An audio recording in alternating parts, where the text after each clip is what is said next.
yang sangat-sangat bisa kita manfaatkan untuk aktivitas yang lain.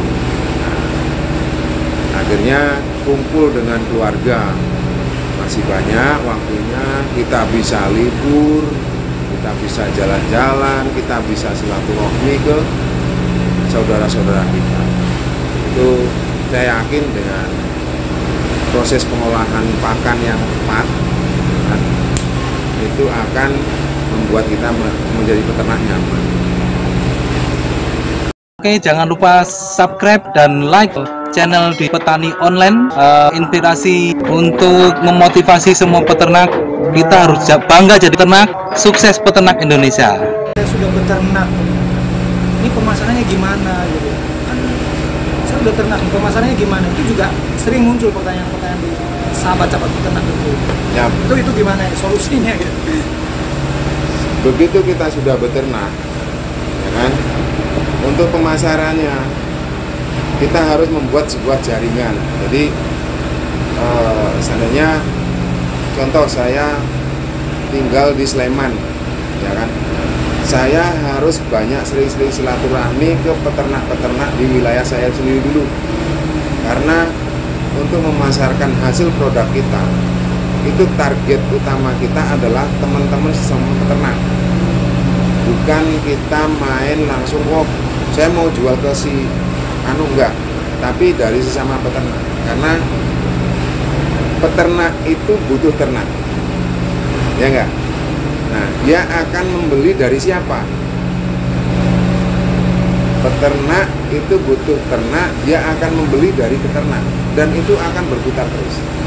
Nah, masalah nanti begitu kita sudah punya jaringan, maka kita akan dikenal sama tetangga lingkungan kita bahwa kita itu peternak.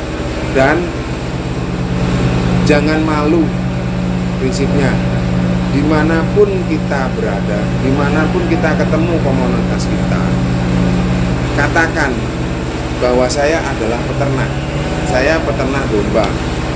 Mungkin banyak cibiran dari kalangan masyarakat, lah tukang ngarit kalau bahasa Jawa ya, di kami itu cuman tukang gembala kan gitu.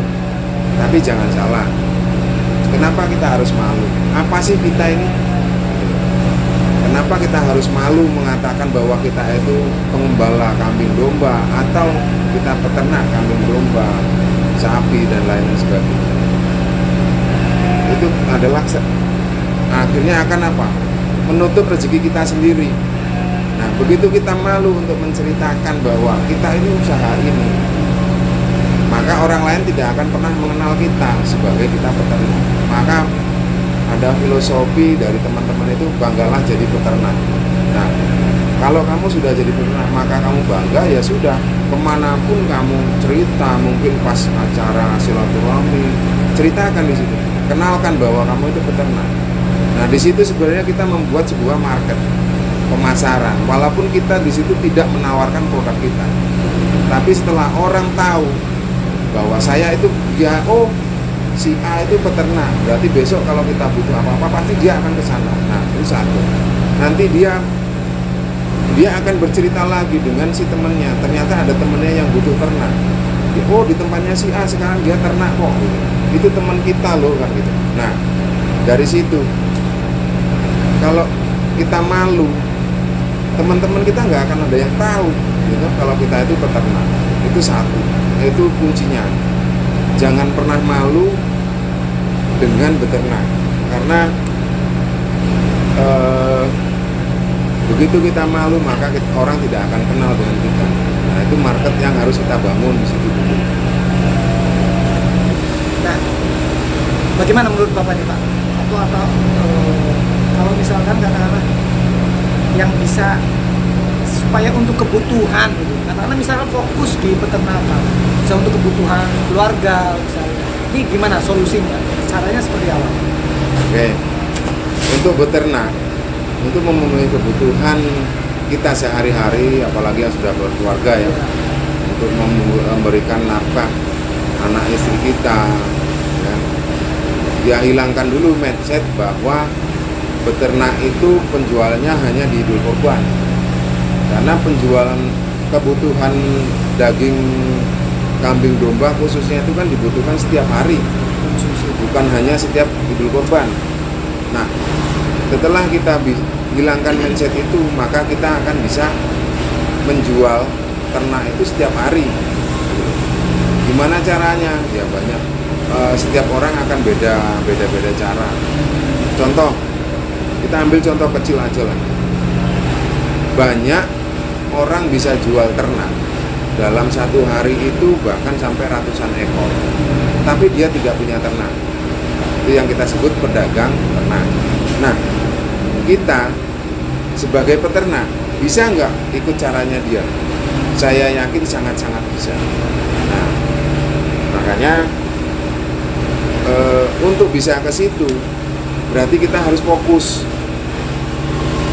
Jangan, contoh, biasanya peternak-peternak pemula itu pingin sekali ya, dia beternak 5 ekor, 10 ekor, terus coba membuat pakan sendiri, membuat konsentrat sendiri, karena dianggapnya akan lebih mudah, lebih murah, ya kan? Itu salah menurut saya. Itu menurut saya loh. Menurut saya sudah salah, karena apalagi pemula itu coba berpikir dulu gimana caranya sih merawat ternak dengan baik. Jangan dibebani dengan berpikir untuk mengolah pakan sendiri. Lebih baik saran saya beli aja yang sudah jadi. Contoh kalau konsentrat, kenapa harus buat sendiri? Karena saya yakin dengan komposisi dan bahan yang sama, kalau kita buat sendiri dalam jumlah cuma 1-2 kintal bahkan sampai 1 ton, itu harganya akan lebih mahal dibandingkan kita beli yang 1 ton. Apalagi kalau cuma 5 ekor kok buat sendiri, waduh sangat-sangat mahal. Oke, kalau kita mau memodifikasi sih nggak masalah, tapi sedikit. Contoh, kita beli konsentrat, setelah kita tanam rumput baru kita campur untuk jadikan complete feed. Enak toh, kan simple. Nah, akhirnya kita hanya setelah kita kasihkan ke ternak, kita bisa ngamatin ternak kita. Setelah ternak kita sudah kelihatan gemuk, kapan sih waktu penjualan? Ya kapan aja, terserah. Pokoknya dirasa sudah pembeli nanti bisa untung, ya kan? Begitu dia beli dari ternak kita dan kita sendiri memang sudah merasa bisa untung, ya sudah kita jual gitu. Itu untuk menjaga kualitas, bahwa ternak yang kita jual dari hasil kandang kita itu adalah ternak-ternak yang sehat, yang orang lain pokoknya asal seneng gitu ya. Orang beli ternak kita itu pasti senang dan dia untung, maka kita akan dikenal, oh beli ternak di sana itu bagus-bagus loh, ternaknya segala macam. Nah, kenapa? Karena kita hanya fokus mikirin di mana ternak itu sehat. Jadi nggak mikirin oh pakannya ini udah nyampurnya begini nggak usah dulu. Untuk pengetahuan tentang pakan boleh kan, mengenal aja referensi lah gitu. Tapi nanti setelah kita tahu harus buat sendiri, oh enggak, tujuannya kita tahu, jadi kita itu nggak salah beli. Karena contoh beli konsentrat harga 2.500, terus ada yang jual konsentrat harga 5.000. Kalau kita yang nggak tahu tentang kualitas bahan yang digunakan atau bahan pakan yang digunakan, kita akan cenderung memilih yang 2.500, ya kan? Karena murah.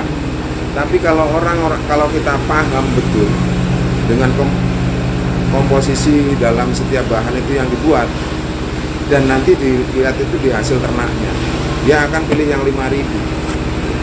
Kenapa? Oh ternyata tak kasih pakan yang 5.000 itu ternaknya dalam waktu 20 hari itu pertumbuhannya cukup sudah terlihat jelas, sangat-sangat terlihat. Kalau yang tak kasih makan yang 2.500 ternyata belum ada kelihatan apa-apa efeknya. Nah, itu yang kita lihat, bahwa yang kelihatannya mahal itu belum tentu dia mahal, tapi yang kelihatannya murah belum tentu murah. Yang dikatakan pakan murah itu apabila kita lihat hasil ternak kita yang kita produksi tadi, begitu kita jual itu bisa untung. Untungnya apa? kebutuhan pakan ternak per hari bisa kebayar dengan keuntungan yang kita jual. Tuh. Jadi pembeli senang, wah ternaknya bagus-bagus karena pakannya ini. Ternyata kita tawarkan harga sekian, dia oke. Karena ngelihat ternaknya bagus, berarti kita untung. Kenapa harus mencoba mengalih dengan yang murah? Itu aja. Selama kita bisa membuat produk yang bagus, insya Allah nanti akan banyak juga konsumen yang datang. Jadi masalah penjualan itu nggak harus nunggu waktu tadi ya, Bro? Ya. Ubah dulu mindsetnya bahwa bisa menjual tiap hari gitu, Ya. bisa menjual untuk kebutuhan sehari-hari misalkan. Peternak dimanapun berada, ini kan tadi kunjungan saya di Tapak Sembrani Farm di Kabupaten Sleman, Yogyakarta. Banyak kisah, banyak pengalaman, banyak informasi yang saya dapatkan dengan Bapak Budi Sukoco yang beliau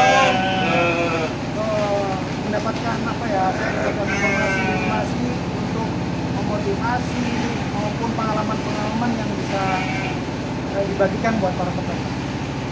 Dari situ ada kesimpulan yang bisa saya dapatkan bahwa kita mau fokus di mana.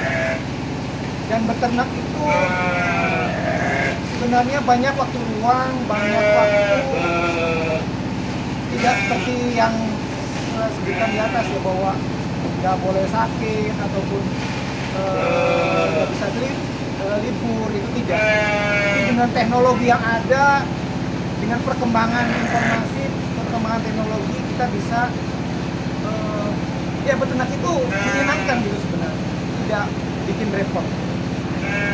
Nah, untuk pemula bahwa pakan itu sebenarnya tidak jadi masalah kalau kita sudah menyediakan bibit-bibit tanaman pakan, ataupun dengan kita membeli bahan sudah jadi, itu hasilnya akan lebih murah. Mungkin itu saja sahabat peternak. Bila ada hal-hal yang masih kurang jelas, bisa komentar saja pada video ini, bisa kita sharing bahwa beternak itu tidak susah, beternak itu menyenangkan, banyak waktu luang untuk keluarga, banyak waktu untuk bersilaturahim dengan teman-teman, sahabat, saudara. Terima kasih atas segala perhatiannya. Sampai jumpa pada tayangan berikutnya. Salam sukses selalu buat para peternak dan petani Indonesia. Assalamualaikum warahmatullahi wabarakatuh.